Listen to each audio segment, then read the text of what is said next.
Hello, welcome to my YouTube channel. Myself Mohammad Saddam. बहुत सारे बच्चे मुझे बेशक जानते होंगे और बहुत सारे बच्चे नहीं जानते हैं।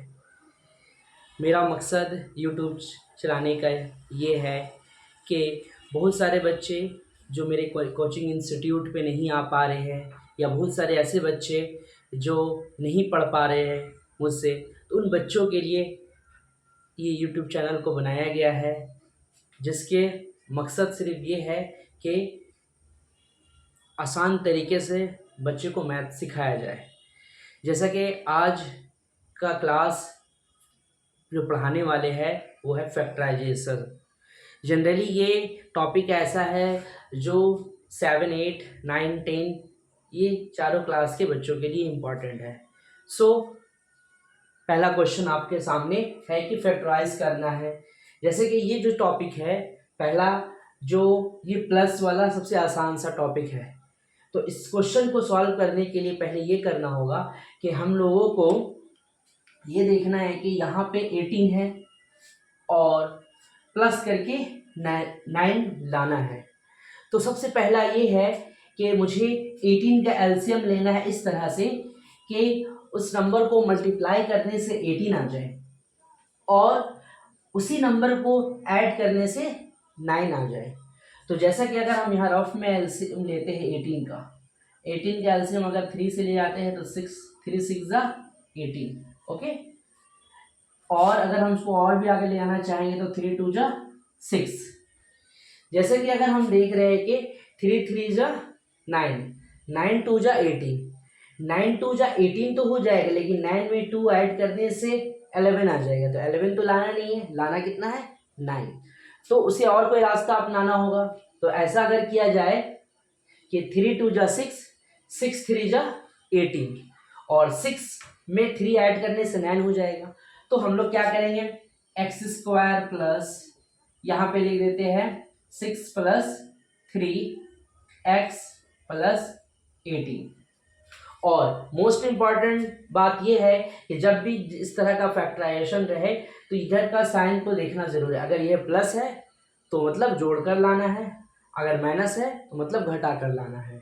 तो चलो देखते हैं। अब यहाँ पर एक्स स्क्वायर प्लस 6 को 3 से मल्टीप्लाई करते हैं तो क्या होगा 6x प्लस प्लस प्लस 3 को x से मल्टीप्लाई करते हैं तो क्या होगा 3x।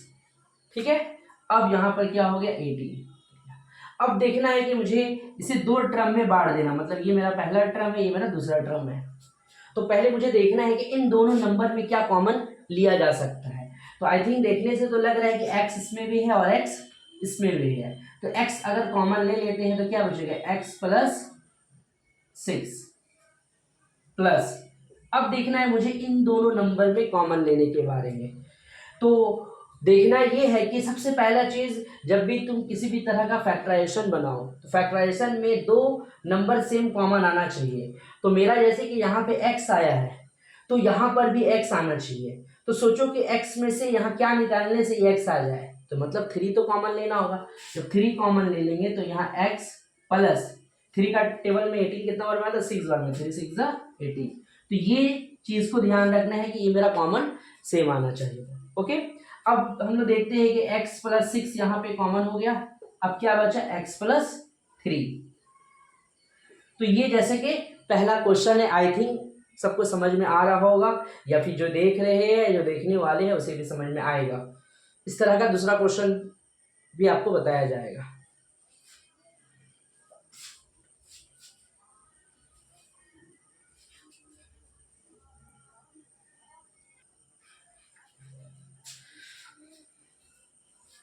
अब ये देखिए दूसरा क्वेश्चन है।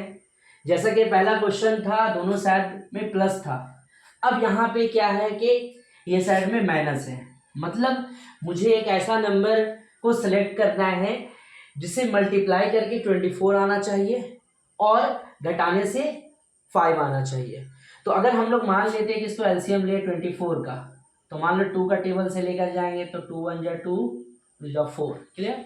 फिर 2 से लेकर जाएंगे तो 6, फिर अगर 2 से लेकर जाएंगे तो 3। तो यहाँ पे अगर देखते हैं तो 3 2 जा 6, 6 4 जा 24। अगर कोई बच्चा इसको लगता है 3 2 जा 6, 6 4 जा 24, 6 4 जा 24 जरूर होता है, लेकिन 6 माइनस से 4 अगर माइनस करने 5 नहीं आएगा। तो और कोई रास्ता अपनाना पड़ेगा। दूसरा रास्ता ये है कि अगर हम इसे क्या करते हैं कि 2 2 जा 4, 4 2 जा 8, 8 3 जा 24, और 8 में से 3 माइनस करने से क्या आएगा, 5 आ जाएगा। तो आई थिंक ये सही है। तो अब क्या करते हैं, एक्स स्क्वायर प्लस यहाँ पे ब्रैकेट में 8 माइनस 3 फिर एक्स माइनस 24, ठीक है। अब क्या करेंगे, एक्स स्क्वायर प्लस, अब 8 को x से मल्टीप्लाई करेंगे क्या आएगा 8x, फिर यहाँ है plus plus minus minus 3x minus 24, ठीक है। अब जैसे कि यहाँ पे दो टर्म बन रहा है, एक first term second term, common लेना, देखने के इन दोनों में क्या कॉमन हो सकता है। तो देखने से जैसा लग रहा है कि x इसमें भी है और x इसमें भी है, तो x कॉमन हो जाएगा, x कॉमन ले लिया तो x प्लस 8, ओके। अब यहाँ पे सोचना है कि आखिर क्या कॉमन लिया जाए। तो कॉमन लेने के लिए पहला ये समझा जा सकता है कि मुझे यहाँ पे x लाना, तो यहाँ पर भी x आना चाहिए, तो कहीं ना कहीं मुझे 3 को कॉमन लेना होगा। तो अगर 3 कॉमन ले लिया जाता है तो यहाँ क्या बचेगा x प्लस 8, क्योंकि एक तरह से समझ जाओ कि मुझे कॉपी पेस्ट करना है, ये नंबर यहाँ आना चाहिए। अब सवाल ये बनता है सर यहाँ पे तो माइनस से प्लस क्यों हुआ, क्योंकि अगर हम मुझे ब्रैकेट ओपन करेंगे तो प्लस माइनस माइनस फिर वो चीज आ जाएगा। तो आई थिंक यहाँ पे दोनों पे कॉमन हो रहा है x प्लस 8 और यहाँ पर कॉमन हो रहा है x माइनस 3। आई होप सबको समझ में आ रहा होगा, ठीक है। तो नेक्स्ट क्वेश्चन की तरफ मूव करते हैं।